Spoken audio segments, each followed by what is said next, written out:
जय श्री राम जी, जय श्री राम। रामचंद्र जी वनवास जाते हैं और भरत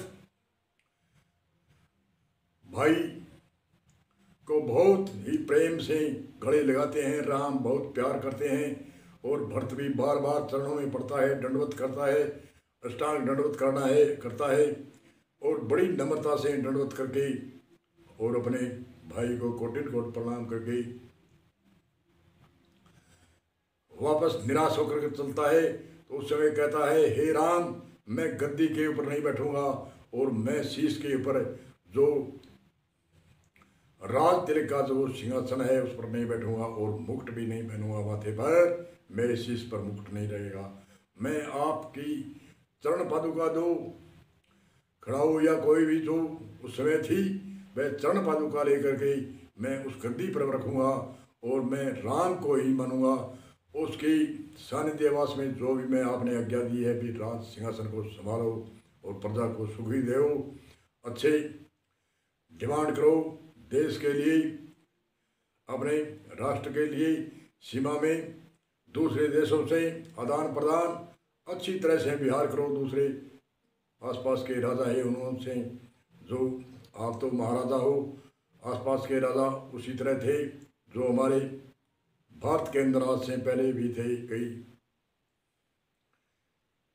रास्ते थी, अलग अलग रास्ते थी, कोई कहते हैं 565 राष्ट्र थी और आज भी अलग अलग प्रांत वगैरह है। तो केंद्र तो एक जगह एक शासन सबके ऊपर होता है, इसी तरह से वो केंद्र एक अयोध्या का केंद्र था कई राजाओं के ऊपर, उनको देखभाल करनी है भरत और अपने राज्य में ऐसी डिमांड खड़ी करनी है जो प्रजा चोर न हुई। चोर क्यों होता है? कोई सामग्री नहीं मिलती है, कोई इनकम नहीं होती है, प्रॉफिट नहीं होता है। तो आज से हमारे दस्तावेज के अनुसार आज से 700 800 600 वर्ष के आसपास हमारे भारत के अंदर कोई चोर नहीं होता था। क्यों? सबके घर में समान था, छोटे से लेकर के बड़े में सबके पैसे थे, सब पैसेवान थे। और भारत में आज के पूर्व दस्तावेज से मेहमान पढ़ते हैं, देखते हैं, सुनते हैं, कहते हैं 33% विदेशों में सप्लाई होती थी। पहला नंबर भारत का था, दूसरे और कई देशों का था। तो 33% माल देते थे दूसरों देशों को और लाते कुछ भी नहीं थे। सोना लाते थे और कुछ नहीं लाते, क्योंकि हमारे भारत में सब कुछ आज से पहले भी था, आज भी है। जो आत्मनिर्भर है होता था भारत, और भारत इतना मजबूत था जो सोने की चिड़िया कहते हैं, वो सोने की चिड़िया भी थी। आज के दस्तावेज पूर्व के देखो, विद्वानों ऋषि मुनियों के देखो, देखने से हमें मालूम होता है कि उस समय क्या था। जो अंग्रेजों ने हमारे शासन के लिए जो कई सर्वे करी, उनके दस्तावेज कहते हैं भारत के अंदर कोई गरीब नहीं है, भारत के अंदर कोई चोर नहीं है। क्योंकि चोर क्यों नहीं है? उनके क्षेत्र में, उसकी राजधानी में पूछते थे कई उनके सर्वे करने वाले को, नेता वर्ग है वो, कि क्यों नहीं है? कि उसके पास सामान है, सब कुछ, क्यों करेगा चोरी? कोई निकम्मे नहीं है। जुआन से लेकर के बुढ़े तक कुछ न कुछ, जो बुढ़े वाले बुढ़ा काम करता है और जवान वाले जवान जैसे काम करता है। निकम्मे नहीं है, उसको समय भी नहीं है। पैसे पर पैसे इतने हैं वो गिनने को समय नहीं, इतने पैसे हैं।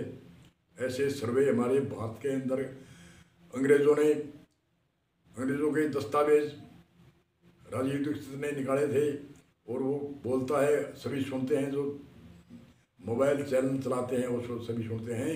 वो दस्तावेज कहता है, मैं बिना दस्तावेज के नहीं बोलता, जो भी मैं भाषण करूँगा दस्तावेज के हिसाब से करूँगा। उसने ऐसे पूर्व के दस्तावेज हमें बताया है। भारत पहले भी था तो राम राज्य में बहुत ही सक्षम, और राम राज्य में कोई भी चोर नहीं, कोई भी डकैती नहीं, कोई भी उग्रवाद नहीं। क्यों? दंड वाले को दंड मिलता था। और पहली बात, क्यों उग्रवाद करे? जिसके सामान आगे पीछे पूरा होता है, माल होता है, खाने के लिए, पहनने के लिए सब कुछ होता है, वो क्यों आपस में क्यों डंडे खाएगा, क्यों मार खाएगा? इसलिए राम ने समझाया भरत को, आपको राम राज्य की स्थापना कर दी है, और राम राज्य हमारे आदि कई पीढ़ियों से चलता आया है। रघुकुल रीत सदा चलाई, प्राण जाए पर प्रण न जाई, ऐसे हमें ऐसा शासन करना है। तो राम ने बहुत ही उपदेश दिया भरत को, और भरत ने बहुत ही प्रणाम किया। और आगे की कथा आगे कहते हैं, आगे जो अनसुईया है उनकी कथा कहेंगे, आगे जो भीलनी कितनी गरीब थी उनकी गरिमा हम सुनाएंगे।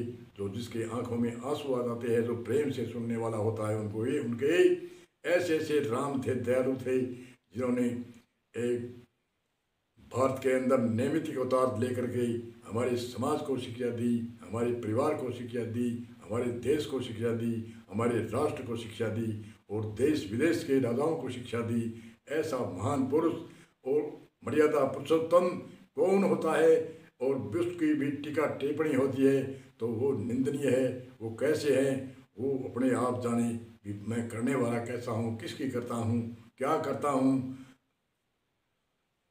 इसलिए सभी से राम शब्द का अर्थ है कि राम सब में रमण करने वाला राम है। राम से पहले भी राम शब्द था, सब में रमण करने वाले को राम कहते हैं। बोलो जय श्री राम, जय श्री राम, जय श्री राम जी।